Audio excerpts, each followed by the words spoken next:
안녕하세요. 책 읽어주는 여자 에셀 강미경입니다. 서울대 법대 출신으로 한때 별명이 면도칼이었던 지성적인 청년이 하나님을 만나고 나서 이제 생명을 다해 복음을 전하는 목사님이 되셨습니다. 하나님 앞에서 계산기를 내려놓으신 정도출 목사님의 이야기 들려드릴게요.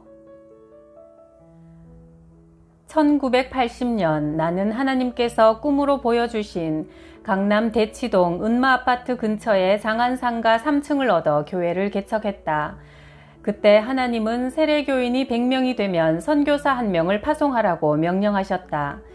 3년 만에 교인이 200명으로 늘어나 84년 나는 재직 70명을 앞에 두고 심중에 있던 한마디를 꺼냈다.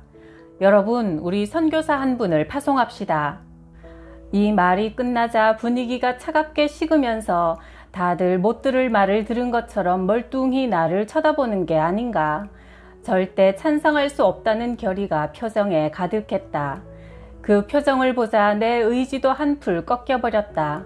사실 나도 재직들의 생각에 동의했기 때문이다.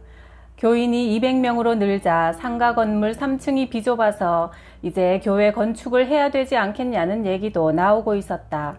그런 상황에서 선교사를 파송하자는 것은 한마디로 상황 파악이 안 된, 말도 안 되는 말이었다. 하지만 하나님의 명령을 거역할 수는 없어서 용기를 내어 다시 한번 강하게 말했다. 이 교회를 세울 때 분명히 하나님께서 세례교인 100명이 되면 선교사 1명을 파송하라고 하셨어요. 그러니 그 명령에 따라야 합니다. 하나님이 하라고 하신 일을 우리가 안 하다가 어떻게 되려고 그래요? 그러자 재직 중 한 사람이 일어나서 말했다. 목사님, 그건 목사님께서 하나님의 말씀을 잘못 해석하신 것 같습니다. 아마 하나님께서는 알곡 성도가 100명이 되면 그때 선교사를 파송하라는 말씀이었을 겁니다. 상가에 있으면서 다른 나라에 선교사를 보낸다고 하면 다들 웃습니다. 그러니 세례교인 100명이 아니라 알곡교인 100명일 겁니다. 알곡교인 100명이 되려면 쭉정이까지 400명은 돼야 하지 않겠습니까? 마태복음 13장에도 있잖아요. 똑같이 씨를 뿌려도 길가에 떨어지는 것, 돌짝밭이나 가시덤불에 떨어지는 것, 좋은 밭에 떨어지는 게 있잖아요.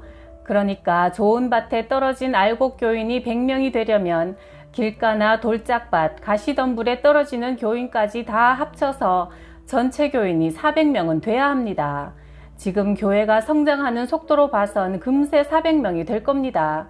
그때 우리 교회 건물을 먼저 싹 지어놓고 선교사를 보냅시다. 그 말에 재직들이 일제히 박수를 치며 동의했다. 나 역시 그 말에 혹했다.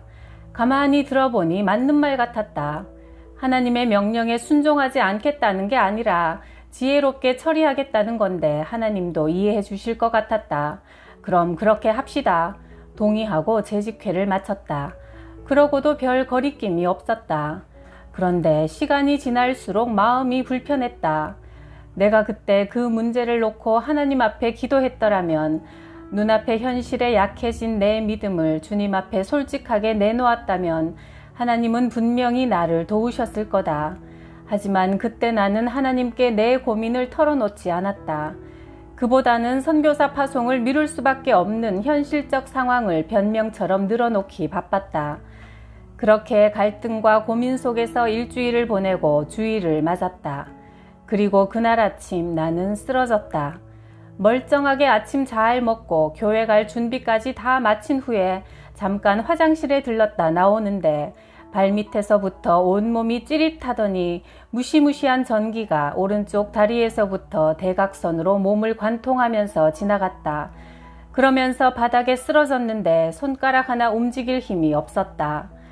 몸은 풀어놓은 반죽처럼 바닥에 척 붙어버렸고 비명을 지르려 해도 혀가 굳어 말이 나오지 않았다.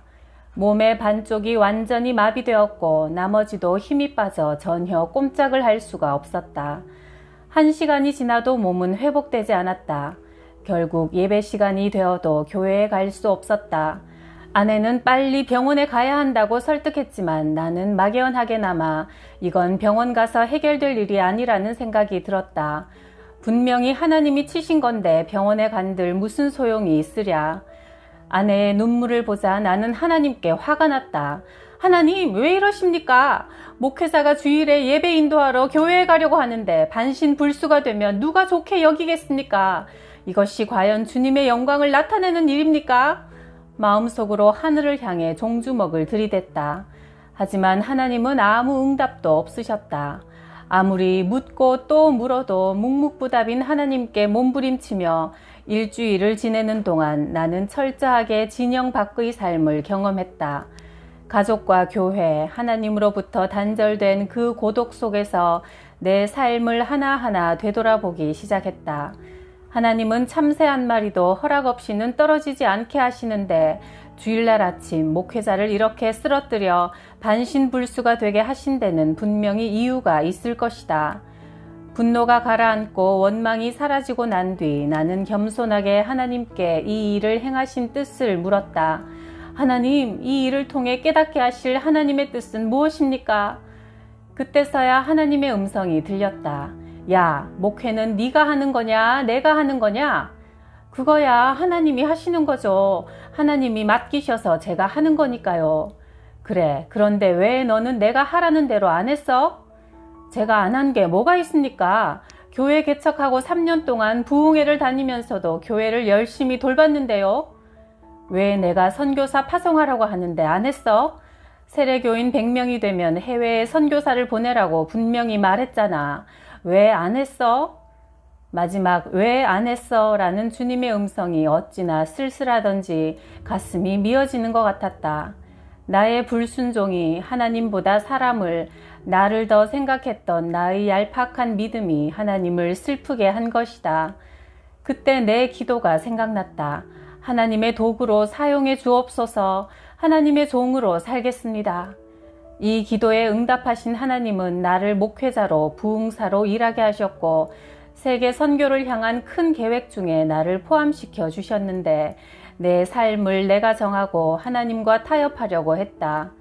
종이 주인이 되겠다고 한 것이고 도구가 자신의 쓰임새를 스스로 정하겠다고 나선 꼴이었다. 한마디로 정체성을 스스로 버린 셈이니 나는 살아도 죽은 거나 다름없었다. 내 몸을 치심으로 나의 영적 상태를 보여주신 하나님의 나를 향한 안타까움이 손에 만질 듯 생생하게 느껴졌다. 왜 안 했어? 그게 한국교회가 앞으로 할 일을 보여줄 상징적인 사역인데 왜 안 했어? 이 상가교회가 세계선교를 한다고 하면 다른 교회들이 가만히 있겠니? 그 영향력이 얼마나 크겠니? 그렇게 선한 영향력을 펼치게 하려고 이 귀한 일을 너에게 맡겼는데 왜 안 했니? 하나님은 되뇌시며 계속 가슴 아파하셨다. 그 마음이 전해져 오자 나는 아무 말도 할 수 없었다. 하나님, 잘못했습니다. 한 번만 살려주세요. 제발 한 번만 더 기회를 주시면 이제는 두말하지 않고 순종하겠습니다. 사람 눈치 보지 않고 인간적인 계산하지 않고 주님 말씀에만 순종하겠습니다. 날마다 순간마다 나는 이 기도만 반복했다. 몸과 혀가 굳은 채 고독의 시간을 보내는 그 시간이 괴로워서가 아니라 주님께 순종하지 않은 채로 하나님 앞에 설 수가 없기 때문에 나는 다시 꼭 살아야 했다. 반드시 다시 일어서서 하나님이 하라고 하신 일을 해야만 했다. 하나님의 침묵 가운데 2주째로 접어들었다. 오직 내 기도는 한 번 더 기회를 달라는 것이었다. 보름이 지나도 연락이 없자 교회 집사님들이 병문안을 왔다. 그런데 내가 몸을 일으키지도 못한 채 흰 눈동자만 굴리고 있는 걸 보고는 다들 당황하여 급히 자리를 떠났다. 그리고는 다시는 찾아오지도 않고 연락도 없었다. 아마도 내 목회 인생은 끝났다고 생각했던 모양이다. 나는 계속 기도에만 매달렸다. 하지만 3주가 다 되도록 몸을 움직이기는커녕 말 한마디도 제대로 나오지 않았다. 그래도 포기하지 않고 기도하며 혼자 사투를 벌였다. 그렇게 3주째를 맞이한 수요일 아침 발가락이 움직였다. 얼굴이 벌게지도록 용을 써도 남의 다리처럼 꼼짝도 않던 것이 움직인 것이다. 너무 신기해서 다리를 당겨보니 다리가 일으켜졌다. 몸을 세워 자리에서 일어나 발을 떼보니 놀랍게도 걸음이 걸어졌다. 한 발짝 발을 내딛는데 어찌나 감격스럽던지 눈물이 왈칵 쏟아졌다. 하나님 감사합니다. 다시 기회를 주셔서 감사합니다. 30년 넘게 아무렇지도 않게 일어나서 걷고 몸을 움직여 살아왔는데 그것이 하나님의 은혜라는 것을 그때서야 깨달았다. 하나님께서 허락하지 않으시면 한 발자국도 뗄 수 없는 연약한 존재인데 우리 인생의 절대 주인이신 하나님께 순종치 않았으니 얼마나 큰 죄를 저질렀던가. 앞으로 내 인생은 온전히 하나님께만 맡기겠다고 다시 한번 기도하며 나는 침상을 털고 일어났다. 가장 놀란 것은 가족들이었다. 아무런 예고 없이 갑자기 내가 방문을 열고 나오자 처음엔 다들 혼비백산했다. 병원 문턱에도 안 가고 약 한 봉지 안 먹었는데 온전히 고침받은 나를 보며 가족들도 나처럼 감격하고 하나님께 감사했다.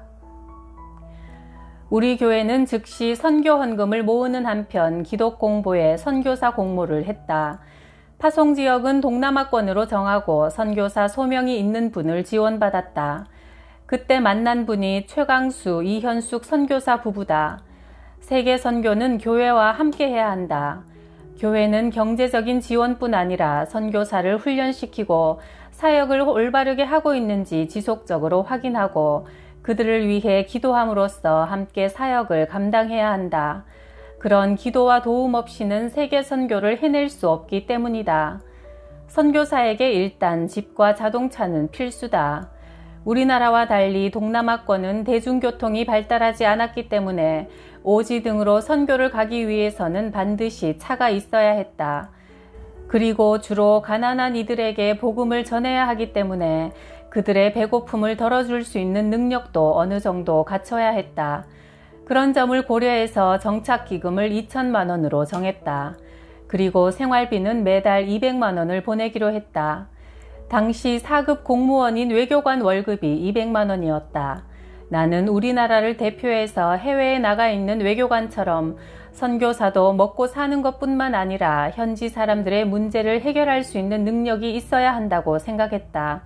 그래야 주민들이 잘 따라서 선교 활동이 원활해진다. 물론 선교를 돈으로 하는 것은 아니다. 하지만 빵이 필요한 이들에게 빵을 주고 약이 필요한 자들에게 약을 주면서 말씀을 전할 때 더 잘 받아들여지는 것은 사실이다. 그래서 나는 선교사는 그 나라 외교관 정도의 삶은 유지해야 한다고 생각한 것이다. 이런 생각은 어린 시절 아버지께서 목사님께 헌신한 모습을 보고 배운 것이기도 하다. 장로님이셨던 아버지는 다른 교인들의 반대를 무릅쓰고 목사님의 사례비를 다른 교회의 3배로 들이셨다. 그 결과 목사님은 정말 목숨 걸고 목회에만 전념하셨다. 물론 사례비를 많이 들여서 목사님이 열정적으로 목회를 하신 건 아니지만 먹고 사는 문제가 해결될 때 사역자는 영혼 구원에만 관심을 집중할 수 있다는 걸 체험적으로 배웠다. 그래서 선교비를 넉넉하게 책정한 것이다. 84년 당시 200만 원은 결코 적은 돈이 아니었다.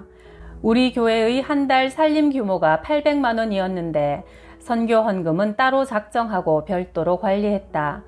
우리는 돈이 없으면 대출을 받거나 빌릴 수도 있지만 선교사는 타지에서 도와줄 사람이 없기 때문에 매달 약속한 금액을 틀림없이 보내야 했다.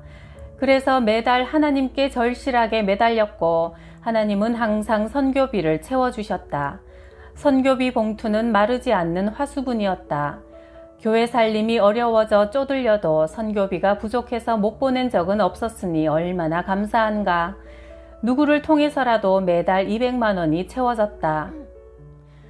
해외 선교사 파송이 우리 교회에선 놀라운 간증거리였지만 다른 교회에서 보기엔 논란거리였다. 처음엔 목사가 완전히 미쳤다고 손가락질도 많이 당했다. 예배 처소도 제대로 마련하지 못하고 상가에 들어가 있는 교회에서 선교사를 파송한다고 하니 목사가 아무것도 몰라서 저런 잘못된 일을 추진한다고 비난했다. 그때 강남의 교회 중 교인 1000명이 넘는 곳이 있었지만 선교사를 파송한 곳은 하나도 없었다. 그만큼 선교사 파송은 교회 운영에 무리가 되기 때문에 다들 신중하게 생각했던 것이다. 하지만 나는 주변 반응에 전혀 개의치 않았다. 분명히 하나님께서 우리가 선교하는 교회의 모델이 될 거라고 말씀하셨으니 언젠가는 긍정의 파장이 일 거라 생각했다. 그리고 얼마 안 가 다른 교회에서도 선교사를 파송하기 시작했다. 하나님의 말씀처럼 우리 교회가 세계 선교의 촉매제가 된 것이다. 세계 선교는 십자가를 세운 교회라면 어디서나 감당해야 할 하나님의 명령이라는 것을 깨닫고 80년대 말부터 강남을 비롯해서 한국 교회에서 세계 선교 사역이 불일 듯 일어났다. 성령님은 한 분이시니 하나님께서 내게 말씀하신 한국 교회의 사명, 즉 선교하는 교회에 대한 하나님의 소망을 다른 교회에서도 깨닫고 순종하게 된 것이다. 당시 나와 뜻을 같이 한 박기천 목사님은 교회를 개척한 지 얼마 안 돼서 선교하자는 말이 차마 나오지 않았다고 한다. 선교에 대한 열정은 누구보다 뜨거웠지만 교인들을 설득할 생각을 하니 진땀이 날 정도로 긴장이 되어 새벽 일찍 교회에 가서 십자가를 붙들고 기도하셨다. 주님, 저희 교회는 지금 몇 명 모이지도 않는데 선교를 한다고 하면 받아들여 줄까요? 우리도 빨리 땅을 사서 교회를 세워야 하는데 제 앞가림도 못하면서 필리핀에 교회를 세우겠다고 하면 과연 교인들이 이해하고 따라줄까요? 그때 갑자기 환상으로 눈앞에 우물이 나타나더니 그 우물에 물을 퍼올리라는 음성이 들렸다. 우물 속을 들여다보니 까마득하게 깊은 바닥에 맑은 물이 찰랑이는 게 보였다. 목사님은 하나님의 명령대로 두레박을 들어 물을 한 바가지 퍼냈다. 이번엔 우물 속을 다시 들여다보라고 하셨다. 우물 안을 쳐다보니 처음처럼 바닥에 맑은 물이 하나도 줄지 않고 고여 있었다. 하나님께서 이게 바로 선교다라고 말씀하셨다. 너희는 우물의 물을 누가 채운다고 생각하느냐? 나의 뜻대로 물을 사용하면 내가 그만큼 새롭게 채운다. 너희는 내 뜻대로 그 물을 사용하는 데만 힘써라. 물을 채우는 건 내가 하고 너희는 그 물을 잘 쓰는 것에 충성하라. 그 말씀을 듣자 가슴에 돌처럼 얹혀있던 답답함과 두려움이 거짓말처럼 사라졌단다. 그래, 선교는 하나님의 능력으로 하는 거지 내가 하는 게 아니다. 우리가 퍼낸 만큼 채워주시는 하나님, 그분이 기뻐하시는 일을 하는데 내가 두려울 게 무엇인가? 기도응답을 받은 목사님은 그날 새벽에 본 환상과 하나님의 말씀을 교인들과 나누었다.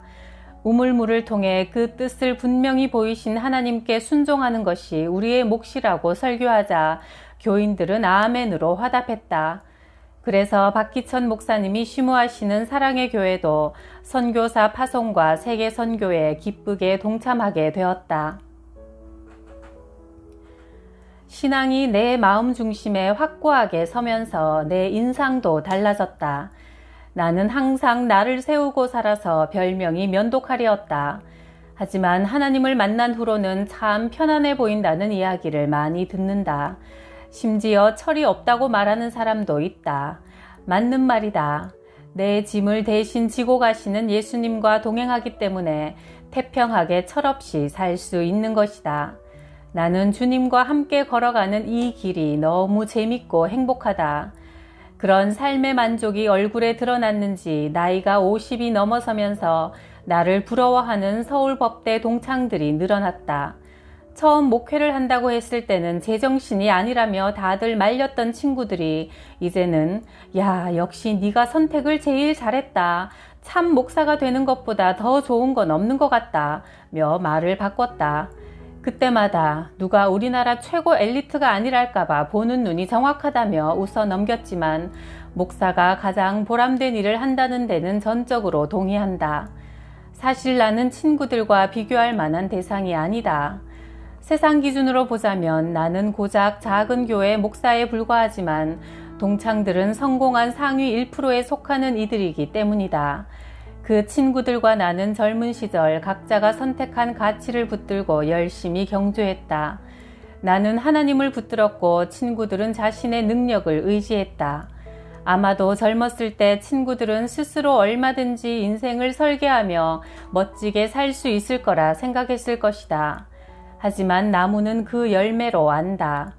50년이 지난 후 그들은 자신의 인생 나무에 열매는커녕 자신이 심은 그 나무의 그늘에서조차 쉴 수 없다는 것을 알게 된 것이다. 사회적 지위와 돈, 명예, 권력은 쌓으면 쌓을수록 삼각형의 꼭지점처럼 인생의 불안감이 커진다는 것을 깨달은 것이다. 그러자 예전엔 질그릇이라고만 여겼던 내 인생에 보배로운 예수 그리스도가 함께 하신다는 것을 알게 된 것이다. 이제 내 안의 보배 예수 그리스도로 인해 내 인생은 남들이 부러워하는 인생이 되었다. 오죽하면 대법원에 가서 예배를 드릴 때 대법관들이 나를 보며 제가 조금만 젊었어도 신학을 했을 텐데 참 아쉽습니다 라고 할까. 이러니 내가 어찌 매일 기쁘게 목회를 하지 않을 수 있겠는가.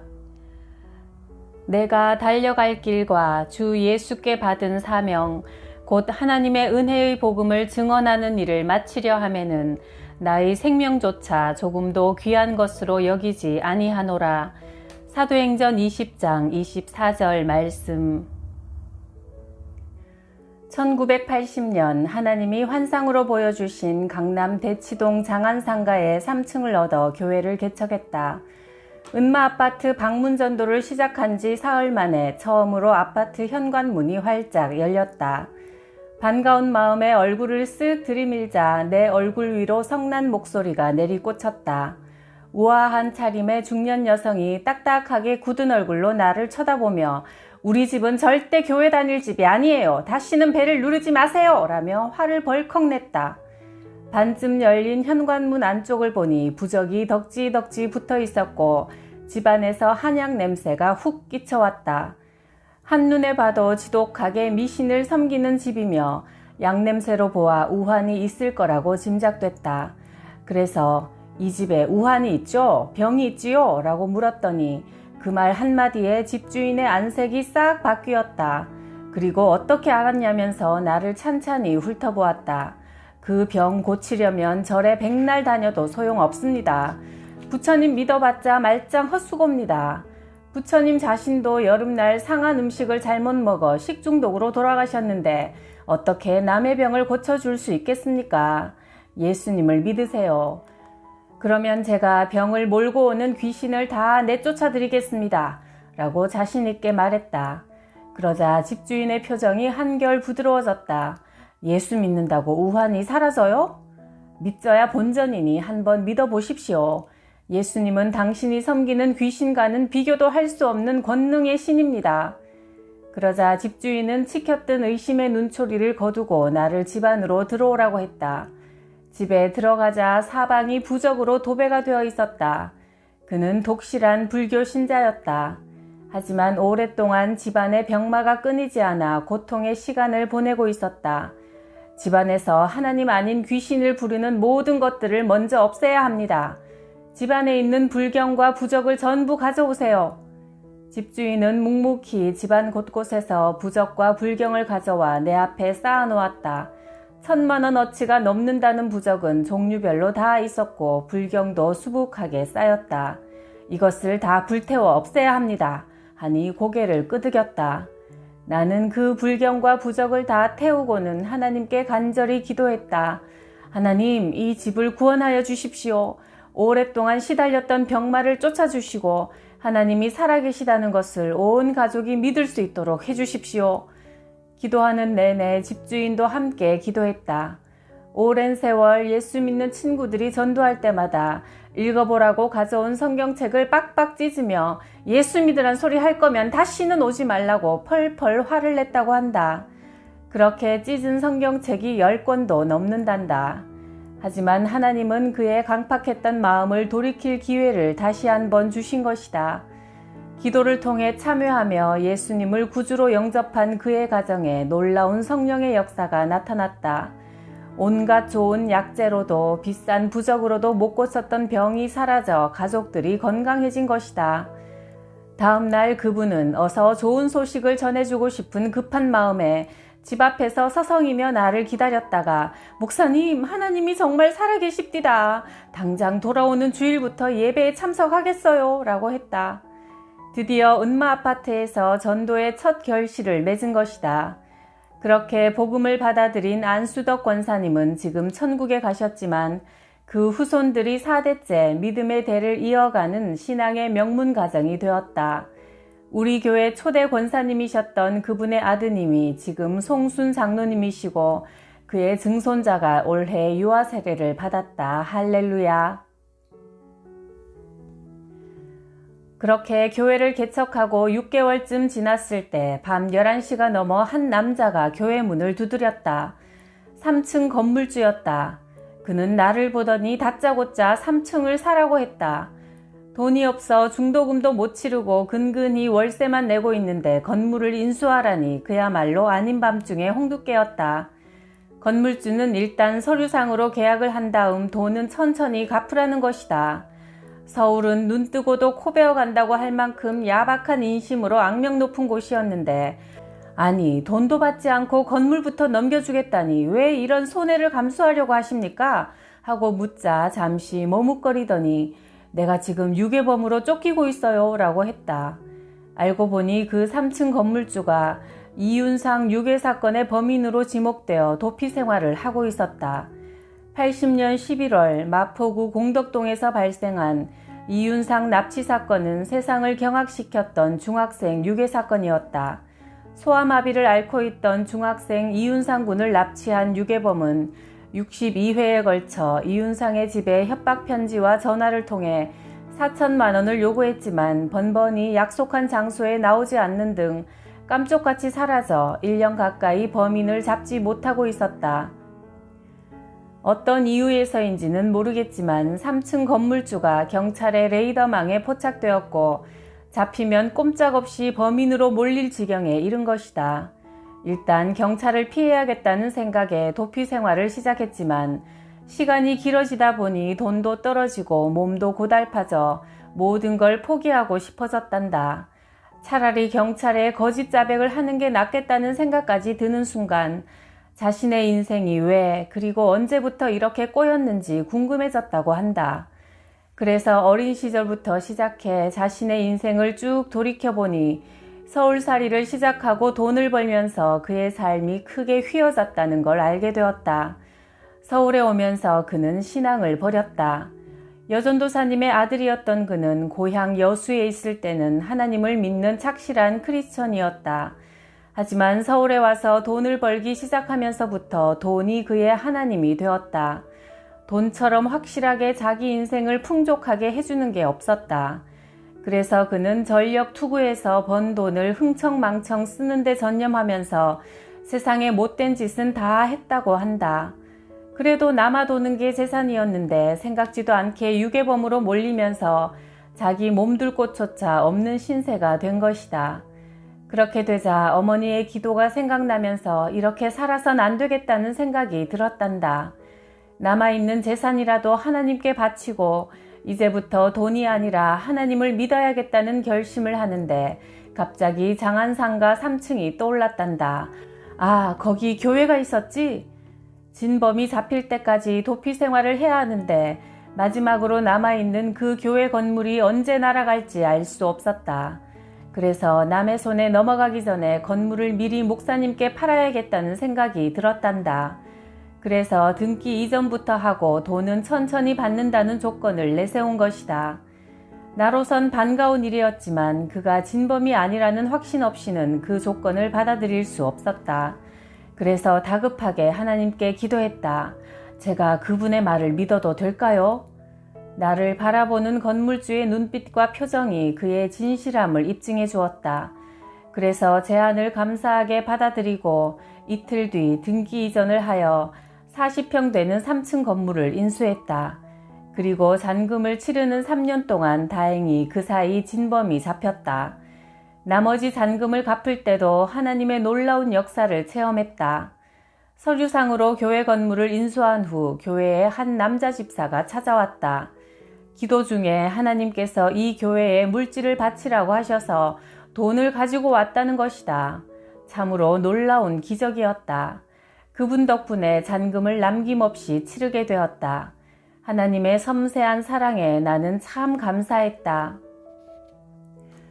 부흥사로 사역하던 초창기에 울산에 있는 어느 교회에 초청받아 갔다.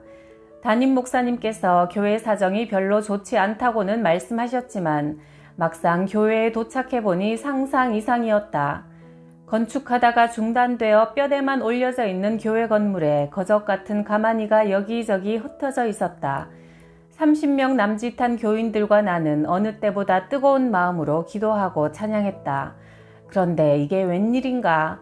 설교를 하려고 강단에 서서 보니 벽 오른편에 또 30여 명의 교인들이 따로 모여서 별도로 예배를 드리고 있었다. 한 건물 안에서 두 파가 전혀 상관없는 사람들처럼 오른쪽에서 기도하면 왼쪽은 찬송하고 오른쪽에서 찬송하면 왼쪽은 기도하는 등 완전히 별개로 행동했다. 그러다가 한 사람이 벌떡 일어나 고래고래 소리를 지르기 시작했다. 왜 자기들 교회에서 맘대로 부흥회를 하냐며 악을 썼다. 그때부터 악의 다툼이 시작됐다. 고성이 오가고 서로 삿대질을 하면서 싸웠다. 난장판이 된 교회에서 설교를 할 수 없어 말없이 기도만 했다. 알고 보니 교인들이 교회 건축을 하면서 서로 의견이 엇갈려 다투다가 각기 팔을 이루어 뭉치면서 교회가 분열된 것이다. 600명 교인이 90명으로 줄었다. 싸우기 싫은 사람들은 교회를 떠났고 각 파의 싸움꾼들만 남은 것이다. 그들을 대상으로 부흥회를 하자니 막막했다. 하지만 그 북새통 속에서도 첫날 성부 하나님에 대해 말씀을 전했다. 나의 부흥의 주제는 항상 하나님의 사랑과 은혜를 입은 우리가 받은 사명이다.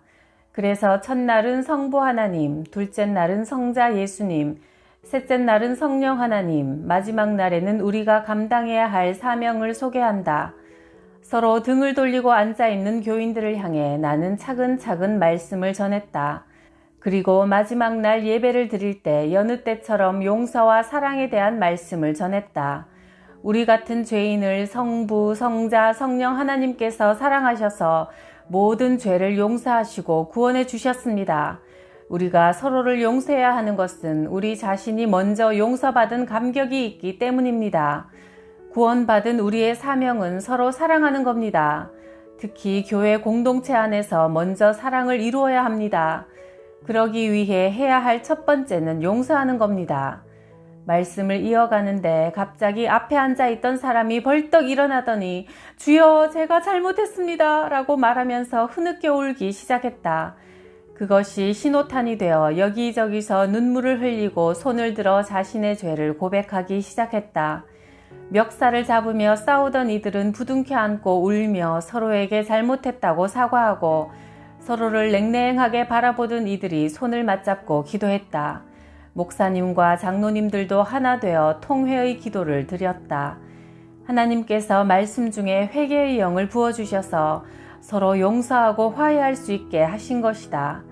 그 모습을 보면서 어찌나 감격스럽던지 나도 하나님께 눈물로 감사 기도를 드렸다. 집회가 끝나자 서로 얼싸안고 기도했던 교인들이 한마음이 되어 교회를 건축하겠다고 결단했다. 하나님의 역사는 참으로 놀랍다. 나는 서울대 법대를 졸업한 후 신학을 했다. 내가 법을 전공해서인지 교회에 분쟁이 일어나면 나를 찾아오는 사람들이 많다. 어떨 때는 아침과 저녁에 한 교회에서 서로 대립하고 있는 사람들을 다 만날 때도 있었다. 내용은 달라도 그들의 이야기는 똑같다.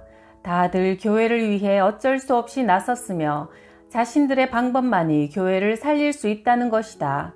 그 말을 들을 때마다 나 역시 똑같은 대답을 한다. 한 교회 안에서 싸우지들 마시고 차라리 그 싸울 힘으로 따로 나가서 교회를 세우세요. 자꾸 재산을 탐내서 서로 헐뜯지 마시고요. 그 교회를 떠나면 더 귀한 일을 할 수 있습니다. 이렇게 말하면 대부분 원치 않는 대답에 실망하여 돌아선다. 그러면 나는 짓궂은 한마디를 더 보탠다. 소송에서 이기면 좋겠지요. 하지만 그거 못 이깁니다. 그냥 손 딱 털고 나가서 따로 세우세요. 초신자들이 교회의 갈등을 일으키는 경우는 거의 없다. 분쟁은 언제나 교회 사정을 가장 잘 아는 목사님과 장로님, 안수 집사님들 사이에서 일어난다. 교회의 핵심 멤버로 성도를 가르치고 양육할 책임이 있는 사람들이다. 그런데 그 귀한 사명을 내버려 두고 교회를 분열시켜 망치는 일에 앞장서고 있으니 정말 두려운 일이 아닐 수 없다. 대부분 교회가 커서 생기는 문제니 나누면 해결된다. 분리를 두려워하지 않을 때 교회는 분쟁에서 벗어나 축복 속에 세워져 나갈 수 있다. 나는 부흥사 사역 초기에 정한 3가지 기준을 30년 동안 한 번도 어긴 적이 없다. 어디든 부르는 순서대로 대우는 묻지 않고 무조건 갔다. 한 번은 대구에 있는 어느 작은 교회에서 부흥회를 하는데 근처 큰 교회 담임 목사님이 찾아오셨다. 그 교회는 교인이 3,000명 정도 되는 곳으로 자리 잡힌 교회였다. 그 목사님은 부흥회가 끝나자 나를 따로 불러서 당신의 교회에 와서도 부흥회를 해달라고 부탁하셨다. 그런데 수첩을 보니 그 주에는 군위에 있는 작은 교회에 가기로 이미 약속이 잡혀 있었다. 그래서 다른 교회에 가기로 되어 있어 그 날짜에는 갈 수 없다고 말씀드리자 목사님의 안색이 변했다. 다른 날은 안 되고 딱 그 날짜만 가능하다며 상당히 언짢아하셨다. 미리 예정된 교회는 교인 수가 60명 정도 되는 작은 교회였다. 그 목사님은 3,000명을 기다리게 하는 것보다 60명에게 양해를 구하는 게 더 나을 거라고 생각하셨는지 모르겠지만 나는 1년 전에 미리 약속한 것을 깨고 싶지 않았다. 더구나 작은 교회라 더더욱 실망시켜서는 안 된다고 생각했다. 그래서 목사님, 서운하시겠지만 저는 하나님이 가라는 데를 먼저 갈 수밖에 없습니다 라고 말씀드리며 일정 바꾸는 것을 끝내 거절했다. 결국 목사님은 화를 풀지 않고 가셨고 이후로 나에게 다시는 연락하지 않으셨다.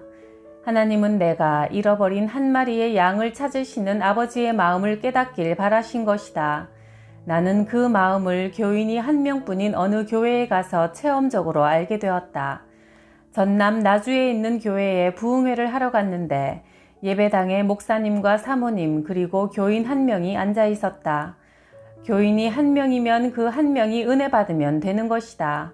그런데 정말 하나님은 그 1명에게 충만한 은혜를 내려주셨다. 그 교회의 유일한 교인인 그 중년 여성이 부흥의 첫날 자신의 죄를 회개하면서 하나님 앞에 무릎을 꿇은 것이다. 그러면서 자기 남편과 삼촌이 불화를 겪고 있다고 고백했다. 삼촌이 목사님인데 그 일로 남편은 교회를 떠났고 자신은 다른 교회를 찾아와 신앙생활을 하고 있다며 두 사람의 화해를 위해 간절히 기도했다. 먼저 은혜 받은 자로서 화해의 멍에를 지겠다던 그분의 결단으로 부흥회를 마치기 전에 삼촌인 목사님과 남편이 화해를 하게 되었다. 성령의 역사는 거기서 그치지 않았다. 그분의 또 다른 삼촌이 병원 중환자실에 계시는데 하나님을 아직 믿지 않는다고 했다. 그래서 우리는 둘째 날 집회를 그 병원에 가서 하기로 하고 찾아갔다. 그리고 편찮으신 삼촌을 위해 안수기도 하고 교회로 돌아왔다. 그러고는 잊고 있었는데 집회가 끝나고 몇 달 후 그 교회 목사님이 전화를 하셨다. 우리가 신방 갔던 그 삼촌이 중환자실에서 살아나오셨는데 그 은혜에 감사하여 조카와 함께 그 교회에 출석하고 계실 뿐 아니라 그분 덕분에 교회를 건축하게 되었다는 것이다. 그 삼촌이 건설회사 사장이라 자신의 생명을 살려준 교회를 짓는데 발벗고 나선 것이다. 부흥회는 끝났지만 하나님의 역사는 계속되고 있었다. 하나님은 이렇게 항상 한 사람을 주목해 보신다. 그때 나는 한 사람 아담으로 인해 죄가 온 세상에 들어왔듯이 한 사람의 변화된 성도로 인해 하나님의 구원이 온 세상에 전파된다는 사실을 더욱 깊이 깨닫게 되었다. 그리고 99마리를 두고 잃어버린 한 마리 양, 길을 잃었지만 아버지의 품으로 돌아와 변화될 그 양을 찾으시는 하나님의 마음을 더 깊이 알게 되었다. 하나님은 나를 교인이 1명뿐인 그 교회에 보내신 다음 주에는 교인 3만 명인 교회에 보내기도 하셨다. 하나님께는 숫자가 중요하지 않고 중요한 것은 말씀으로 인한 변화가 필요한 곳에 성령의 임재를 체험해야 하는 곳에 항상 나를 보내주셨다. 부흥사가 되고 30년 동안 3,000여 교회를 다니다 보니 일생을 길 위에 있었다고 해도 과언이 아니다. 그 길 위에서 나는 날마다 기적을 맛보았다. 대학 시절 과학적으로도 증명할 수 없고 논리적으로도 맞지 않는 수많은 얘기들과 2000년 전 유대 땅에서 십자가형을 받아 죽은 청년을 하나님의 아들이라고 하는 것이 다 허무맹랑하게만 여겨졌었다. 누가 봐도 거짓말이 분명한 성경을 하나님의 말씀이라고 믿고 따르는 사람들도 무지해 보였고 그들을 이끄는 목사는 다 사기꾼으로 보였다. 그러던 내가 지금은 성경은 살아계신 하나님의 말씀이라고 가는 곳마다 외치고 있다. 우리 한 사람 한 사람의 이름을 아시고 불러주시는 하나님의 품을 떠나 계시는 분이 혹시 계시다면 다시 아버지의 품에 안기셔서 그 사랑 마음껏 누리시길 바래요. 구독, 좋아요, 댓글에 사랑해 감사해요.